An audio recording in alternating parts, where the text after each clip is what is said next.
Nakarinig na ba kayo? Baka may kakilala kayo, sinabihan, uy, may tubig siya sa baga. So, actually sa Pilipinas, very common yan. Nakikita sa x-ray, may tubig, diba? Usually, medyo serious ito, kaya bibigay natin yung explanation kung anong mga dahilan, anong mga senyales, bakit nagkakatubig yung baga. Actually, kung ito ang baga natin, may dalawang klase ng tubig sa baga. Pwede yung tubig nasa labas lang ng baga. Pwede nasa ilalim, nasa pleural space. Tawag dyan, medically, pleural effusion. Tubig sa labas ng baga. Yung pangalawang klase ng tubig sa baga, iba naman. Yung tubig sa baga, nasa loob mismo ng baga. Nasa loob ng lungs. Nasa air sacs or alveoli mismo. So parang nalulunod siya doon. So, iba naman yon. Ang tawag natin doon, pulmonary edema. Pulmonary edema, tubig sa loob ng baga. Pleural effusion, tubig sa labas lang ng baga. So, tignan natin ha. First siguro, pag-usapan muna natin senyales. Ano mga senyales?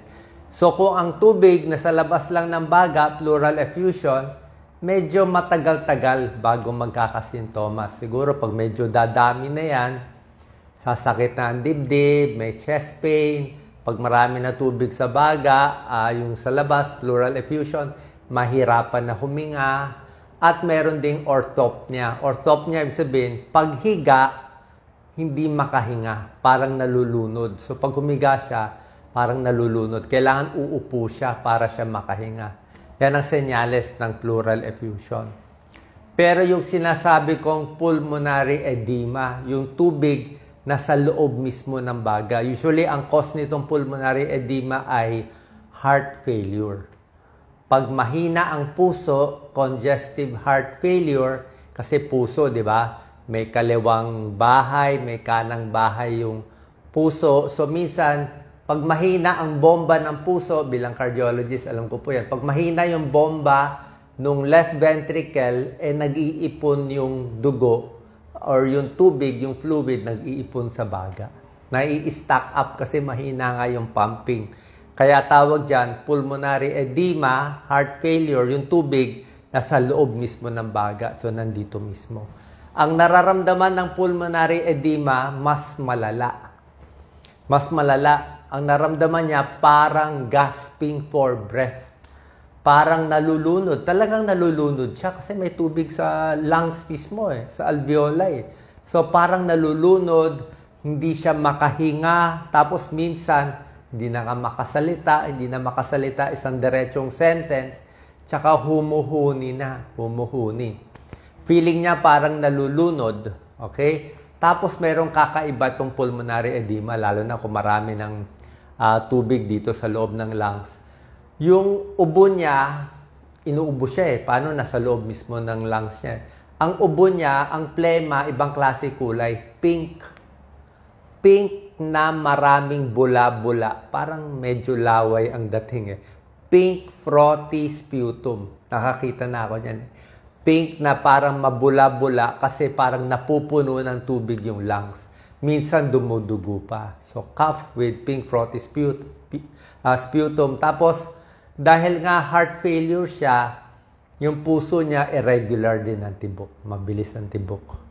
Gasping for breath. Ninenervyos, nanginginig, nanlalamig. Usually, nagmamanas pa. So, ito talaga, extreme short of breath pag napupuno na pulmonary edema. Tulad nga na sinabi ko sa inyo, pag yung tubig nandito mismo sa lungs dahil mahina ang puso. Bakit mahina ang puso? Mahina ang puso dahil may bara yung ugat sa puso. Okay? May bara yung artery, coronary artery disease, sigarilyo, stress, kain ng matataba, di ba? Pwede yan. Pwede may sira yung valvula sa puso. Pwedeng sobrang high blood. So, heart failure, pwede mag-cause ng pulmonary edema. Minsan, other causes, nandito na tayo sa mga dahilan. Pwede rin yung kidney failure. Yung sira na yung kidney, hindi na makaihi, nag-ipon na yung tubig sa katawan, napuno rin yung lungs, para na heart failure. So, pwede rin yan. Kidney failure na malala, napupuno rin. Minsan, liver failure, nagkakatubig din minsan sa baga pag nasisira na ibang organs. Pero ito usually sa pagmamanas to eh. May manas din sila. Bukod sa tubig sa baga, nagmamanas din. Heart failure, kidney failure, liver failure. Okay, pulmonary edema. Tapos, ano naman yung cause ng tubig sa labas ng baga? Yung sa labas lang, pleural effusion. Ibig sabihin, nasa space lang siya. Diba? Kaya sinasabi ko sa'yo, hihingalin lang yan kung marami na. Ito naman, iba naman ang mga causes na sa labas ng baga. Tingnan nyo, ano tong tatlong cause? Very common. Marami sa Pilipinas. Pag na-x-ray, kita to. Number 1, pwedeng pulmonya. Nagka-pulmonya, malala yung pulmonya, maraming nana.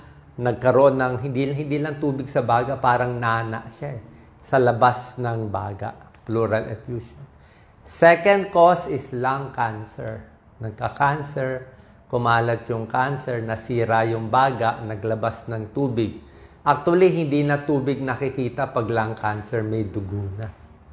May dugo na. Okay? So, depende. Actually, protein-rich to eh. Exudative to, protein-rich. So, pwedeng pulmonya, katubig sa baga, pwedeng lung cancer. At pangatlo, very common sa Pilipinas, tuberculosis. Kasi ang daming TB dito sa atin. So, pneumonia, lung cancer, tuberculosis, yan ang cause ng pleural effusion. Dagdag na natin sa pulmonary edema, heart failure, kidney failure. So, dito lang naglalaro ang mga possibilities kung maraming tubig sa baga. Paano natin malalaman kung may tubig sa baga? Sinabi ko senyales, iba hinihingal. Tapos, ang mga doktor, may stethoscope kami, naririnig ko na rin. Kung pulmonary edema, matunog to. Parang, ang sample nga parang yung buhok. Pag galaw-galawin mo itong buhok, yan, ito, ginagalaw ko buhok ko. Subukan nyo galawin. Parang nagka-crack-crack, yan ang sound. Yan ang sound na naririnig ko pag pinapakinggan ang baga na may tubig sa baga. Pulmonary edema. Pero pag yung tubig nasa baba lang, pleural effusion, minsan wala ka maririnig gaano. Okay? Pero the best way para malaman kung may tubig sa baga, simple lang, x-ray lang. Punta lang sa x-ray. So, ang x-ray ganito. X-ray nakatayo, x-ray nakatabingi. Dalawang x-ray gagawin. Nakatayo, nakatabingi. Kasi itong pleural effusion na sinasabi kong tubig sa labas ng baga, sa pleural space, pwedeng pulmonya, lung cancer, tuberculosis. Parang wala akong baso ng soft drinks eh. Parang baso siya eh. Yung baga natin, parang bote ng soft drinks, di ba? Tinanggal mo yung, naglagay ka ng tubig doon. So, pag nakaupo yung tao, pag nakatayo yung tao, naka-upright tayo, yung tubig mag-iipon dito sa ilalim. Nandito siya. So, pag in-x-ray, kita dito. Tapos, pag pina-side view natin yung pasyente, humiga siya pa side view, x-ray, yung tubig, pag in-x-ray, dito naman mapupunta.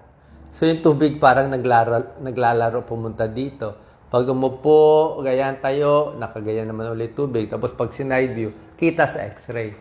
Kaya pag nakita sa x-ray, may gumagalaw, ay pleural effusion yun. Depende sa kapal, sa dami. So, chest x-ray, pwede ring CT scan, kita rin sa CT scan. Meron ding ultrasound ng baga. Ultrasound, nakikita rin yung pleural effusion. Tapos, ang ginagawa ng mga doktor, ganito. Ito yung tinutusok yung chest. Thoracentesis ang tawag doon eh. Naglalagay ng maliit na needle, pero kailangan doktor lang gagawa. Kailangan masakto niya na yung tutusukin niya, dapat nandun yung tubig. Kasi mamaya tusukin niya yung wala sa tubig, butas ang baga, delikado. Pneumothorax na butas, delikado yun. So, dapat naka-ultrasound, nakita, nandito nag-ipon yung tubig, usually sa baba, tapos tinutusok. Pag tinusok, lalabas yung liquid. Pag lumabas na liquid, kulay dilaw na parang nana, ay pulmonya yan. Pag lumabas na liquid ay mapula, madugo, ay baka cancer yun. mapula, dugo eh. So, cancer lumaki. Pag lumabas, medyo maputi. Maputi lang, baka heart failure, pwede rin. O baka tuberculosis, baka mas light colored. So, torasynthesis, para tanggalin yung tubig, kung sobra dami lang, bago nila ginagawa yan. Pero kung konti lang yung tubig sa baga, let's say, konti lang. Natatansya ng doktor yan kung parang 200 ml lang, 300 ml, hinahayaan na lang. Kung 500 ml o 1 liter, tinatanggal yan. So sabi mo, Dok, bakit naman iniiwan yung mga 300 ml lang o mas konti? Kasi ang gagawin natin, kung may tubig dyan, pleural effusion, or kahit dun sa pulmonary edema, binibigyan natin ng pampaihi ang pasyente. So bilang cardiologist, linya namin yan, binibigyan namin ng furosemide, mga Lasix, sa suero. So yung sinecheck natin yung inom ng pasyente, mas konti ang inom niya, pero pinapaihi namin ng marami, mga 3 litrong ihi. So parang tinutuyo natin yung katawan. So pag natuyo yung katawan, nabawasan yung tubig sa katawan, pati yung tubig sa baga, mababawasan. Either pulmonary edema or pleural effusion, matutuyo natin. Okay, so ganun ginagawa ng mga doktor. Plus, tatanungin nyo, Dok, anong gamutan dito? Anong gamutan sa tubig sa baga? Depende sa cause. Kung ang sanhi ay pulmonya, gamutin ang pulmonya. Kaya gamutin. Kung sakit ay tuberculosis, gamutin ang tuberculosis. Kaya din. Pero kung lung cancer, medyo mas mahirap gamutan. Chemotherapy. Pag heart failure, pampaihi, gagamutin yung heart failure. Pero pag heart failure kasi, dapat ano yung sanhi ng heart failure eh. Bakit nanghina yung puso? Baka may bara yung ugat sa puso.